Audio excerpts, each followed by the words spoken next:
Hello everyone, my name is Mars Kamalani and PM 2341110X. I'm from Management Class 20TB. Here I will explain material related to identifying market segment and target customer. So, enjoy watching to my video guys. Mengidentifikasi segmen pasar dan target pelayanan. Mengidentifikasi target pelayanan. Pentargetan adalah proses mengidentifikasi pelanggan yang akan dioptimalkan penawarannya oleh perusahaan. Sederhananya, pentargetan mencerminkan pilihan perusahaan mengenai pelanggan mana yang akan diprioritaskan dan pelanggan yang mana yang akan diabaikan ketika merancang, mengomunikasikan, dan menyampaikan penawarannya.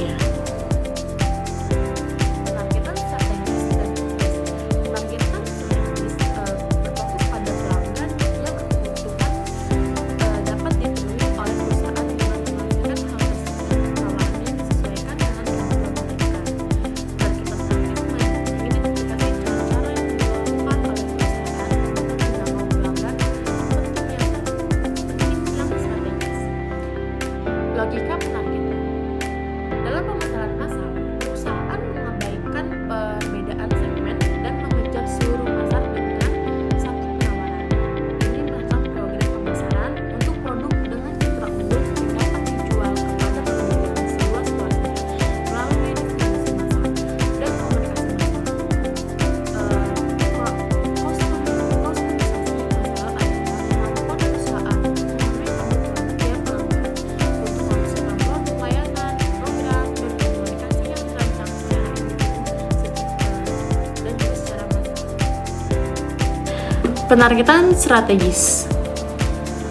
Yang pertama itu adalah kompatibilitas target, merupakan cerminan kemampuan perusahaan untuk mengalahkan pesaing dalam memenuhi kebutuhan pelanggan sasaran, dengan kata lain menciptakan nilai pelanggan yang unggul, yaitu infrastruktur bisnis, akses terhadap sumber daya yang langka, keahlian teknologi, merek yang kuat, dan juga jaringan kolaborator. Yang selanjutnya adalah daya tarik target. Daya tarik target mencerminkan kemampuan untuk suatu segmen pasar dalam menciptakan nilai superior bagi perusahaan. Nilai moneter. Nilai moneter terdiri dari kemampuan pelanggan untuk menghasilkan keuntungan bagi perusahaan. Nilai moneter mencakup pendapatan yang dihasilkan dengan segmen pelanggan tertentu dan biaya untuk melayani pelanggan tersebut. Nilai strategis. Nilai strategis mengacu pada manfaat moneter yang diberikan kepada pelanggan kepada perusahaan. Tiga jenis utama nilai strategis adalah nilai sosial, nilai skala, dan juga nilai informasi. Next, segmentasi demografi. Usia.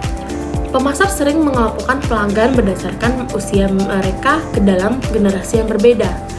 Kayak misalkan produk skincare deh.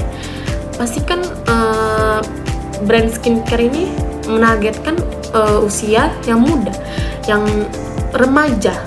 Kalau misalkan masih anak-anak kan memang belum bisa untuk memakai skincare. Dan ibu-ibu juga tuh pasti kayak lebih jarang ya, bukan lebih jarang, jadi mereka merawat diri dengan skincare, tapi kan nggak yang banyak merek, kayak nggak banyak yang kayak moisturizer, facial wash, serum. Kali mereka kayak cuman facial wash dan juga sunscreen misalkan gitu. Selanjutnya adalah jenis kelamin. Laki-laki dan perempuan mempunyai sikap dan perilaku yang berbeda. Sebagian didasarkan kepada susunan genetik dan sebagian lagi karena sosialisasi. Kayak misalkan kayak tadi skincare kan untuk perawatan wajah. Tapi skincare tuh lebih dominan ke perempuan gitu kan. Yang memang tugas perempuan adalah merawat diri gitu kan. Kalau laki-laki itu kan jarang banget yang ada memakai skincare. Segmentasi perilaku. Status penggunaan. Berdasarkan pengalaman mereka sebelumnya dan dengan penawaran perusahaan, konsumen dapat diklasifikasikan menjadi bukan pengguna, penggunaan potensial, penggunaan pertama kali, pengguna reguler, dan mantan penggunaan. Tingkat penggunaan. Kita dapat membagi pasar menjadi penggunaan produk ringan, sedang, dan juga berat. Tahap pemberian pembeli.